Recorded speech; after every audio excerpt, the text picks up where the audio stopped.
बहुत पुरानी बात है, हिमालय में प्रसिद्ध मानस नाम की झील थी। वहां पर कई पशु पक्षियों के साथ ही हंसों का एक झुंड भी रहता था। उनमें से दो हंस बहुत आकर्षक थे और दोनों ही देखने में एक जैसे थे, लेकिन उनमें से एक राजा था और दूसरा सेनापति।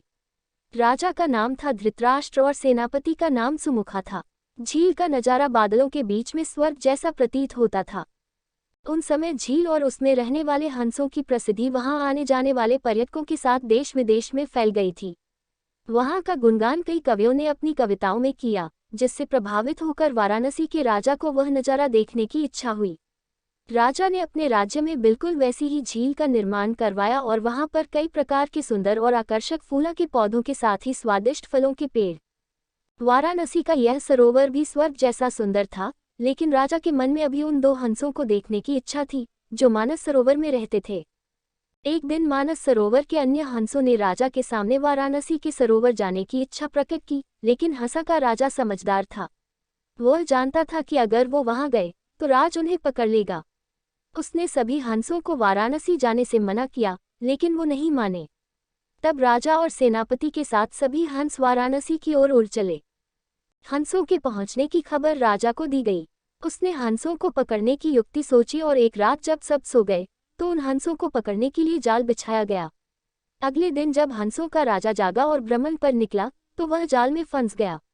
उसने तुरंत ही तेज आवाज में अन्य सभी हंसों को वहां से उड़ने और अपनी जान बचाने का आदेश दिया। अन्य सभी हंस उड़ गए, लेकिन उनका सेनापति सुमुखा अपने स्वामी को फंसा देखकर उसे बचाने के लिए वहीं रुक गया। इस बीच हंस को पकड़ने के लिए सैनिक वहां आ गया। उसने देखा कि हंसों का राजा जाल में फंसा हुआ है और दूसरा राजा को बचाने के लिए वहां खड़ा हुआ है। हंस की स्वामी भक्ति देखकर सैनिक बहुत प्रभावित हुआ और उसने हंसों के राजा को छोड़ दिया। जैसे ही हंसों का झुंड उस झील में पहुंचा तो अन्य हंसों को छोड़कर प्रसिद्ध दो हंसों की शोभा देखते ही बनती थी। सोने की तरह चमकती उनकी चोंच, सोने की तरह ही नजर आते उनके पैर और बादलों से भी ज्यादा सफेद उनके पंख हर किसी को अपनी ओर आकर्षित कर रहे थे। हंसों को सैनिक के कंधे पर बैठा देखकर हर कोई सोच में पड़ गया।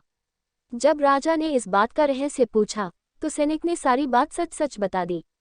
सैनिक की बात सुनकर राजा के साथ ही सारा दरबार उनके साहस और सेनापति की स्वामी भक्ति पर हैरान रह गया और सभी के मन में उनके लिए प्रेम जाग उठा। राजा ने सैनिक को माफ कर दिया और दोनों हंसों को आदर के साथ कुछ और दिन ठहरने का निवेदन किया। हंस ने राजा का निवेदन स्वीकार किया और कुछ दिन वहां रुककर वापस मानस झील चले गए। हंसों का राजा समझदार होने के साथ साथ दूरदर्शी भी था। उसने सोचा कि अगर राजा को पता चलेगा कि सैनिक ने उसे छोड़ दिया है तो राजा इसे जरूर प्राणदंड देगा। तब उसने सैनिक से कहा कि आप हमें अपने राजा के पास ले चलें। यह सुनकर सैनिक उन्हें अपने साथ राजदरबार में ले गया। दोनों हंस सैनिक के कंधे पर बैठे थे, लगवाए, साथ ही विभिन्न